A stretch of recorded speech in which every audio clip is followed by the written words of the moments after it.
हैदर अली की डेथ हो गई 1782 में कैंसर से। जब उसकी डेथ हो गई, उसका बेटा मैसूर की गद्दी पे बैठा, टीपू सुल्तान, और 18वीं शताब्दी का सबसे महान शासक, सबसे महान, बुद्धिमान, डेयरिंग। बस उसकी एक गलती थी, वो रतिशंकर शुक्ला वाला नेचर था उसका। मिर्जापुर देखे हो ना, रतिशंकर शुक्ला में गुस्सा बहुत है, गाली तुरंत देते हैं। और मैंने कहा जिसको गुस्सा बहुत है उसको दुश्मन की जरूरत नहीं है। और टीपू सुल्तान ने ऐसे ऐसे काम किए, इकोनॉमिक रिफॉर्म्स। उसने कहा सारा मसाला सिर्फ स्टेट बेचेगा, और मसाले का खरीदार कौन है? यूरोपियंस। यही काम सद्दाम हुसैन ने किया था कि इराक का सारा तेल सरकार के कब्जे में रहेगा, सरकार तेल बेचेगी। तो जब सरकार तेल बेचेगी तो तेल का जो पैसा आएगा वो जाएगा कहां?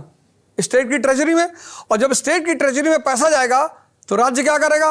मिलिटरीली अपने आप को ताकतवर बनाएगा। यही काम किया टीपू सुल्तान ने। कहा मसाले का व्यापार सिर्फ राज्य करेगा, तो सारा पैसा कहां जाने लगा? स्टेट की ट्रेजरी में। आधुनिक फैक्ट्री लगाया उसने, किसानों को तो इतनी सुविधा दी, इतनी। उसने कहा 50 बीघा खेत है, हाँ साहब लोन लो, पूरे 50 बीघे पे खेती करो। लेकिन बेईमानी नहीं चलेगी। जैसे आज इंडिया में लोग क्या करते हैं, लोन ले लिए, एग्रीकल्चर लोन लेके मकान बना लिए, फिर दिखा दिए फसल बर्बाद हो गई, पैसा भी नहीं दिया।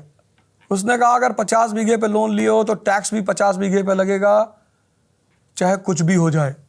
उसका मानना था कि जिस भारत जैसे देश में, कृषि प्रधान देश, 50% पॉपुलेशन कृषक है, अगर हमारे देश के एग्रीकल्चरिस्ट, किसान अगर ताकतवर हो जाएं तो हमारी मार्केट स्ट्रांग हो जाएगी कि नहीं हो जाएगी? 50% लोगों की अगर परचेजिंग पावर अच्छी हो जाए तो तुम सोचो हमारा सेकेंडरी सेक्टर कितना स्ट्रांग हो जाएगा, इंटरनल डिमांड कितनी बढ़ जाएगी।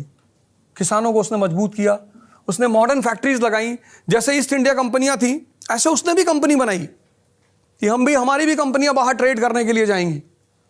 अंग्रेजों को यह सब दिखाई पड़ रहा था कि यार ये तो हमारी तरह सोच रहा है।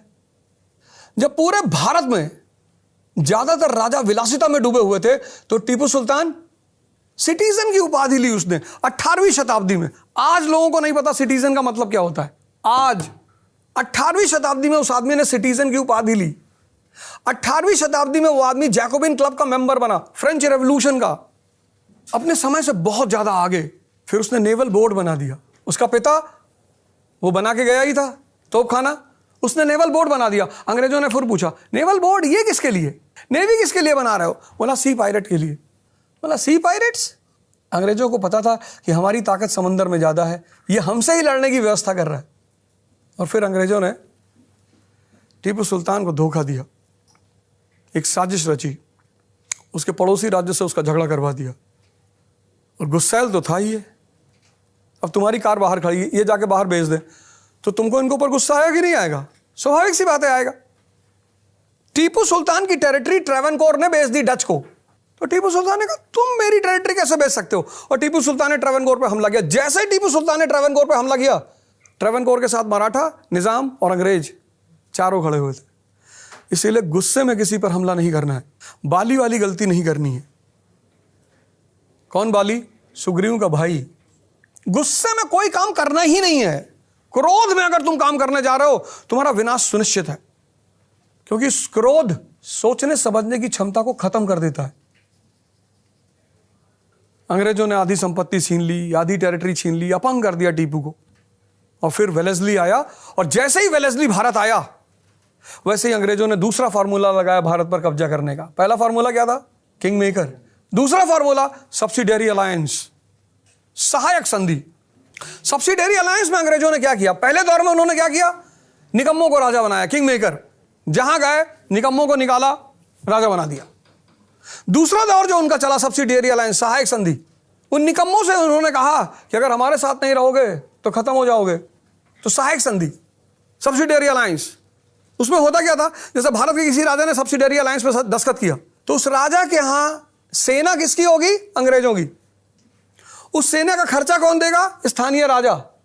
तो सेना किसकी? अंग्रेजों की। सेना का खर्चा कौन देगा? स्थानीय राजा। उस राजा का विदेशी संबंध बनाने का कोई अधिकार नहीं, नो फॉरेन रिलेशन। और एक ब्रिटिश रेजिडेंट उस राजा के साथ 24 घंटा रहेगा। तो फॉरेन रिलेशन खत्म। सेना किसकी? अंग्रेजों की। उसका खर्चा कौन देगा? स्थानीय राजा।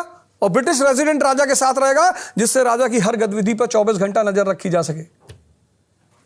और इस तरह से भारत के ज्यादातर राजा अंग्रेजों के डिपेंडेंट हो गए। टीपू सुल्तान ने मना कर दिया। वेलेस्ली ने जब यह प्रस्ताव टीपू सुल्तान के सामने रखा, उसने बड़ा फेमस स्टेटमेंट दिया, शायद तुमने पढ़ा होगा।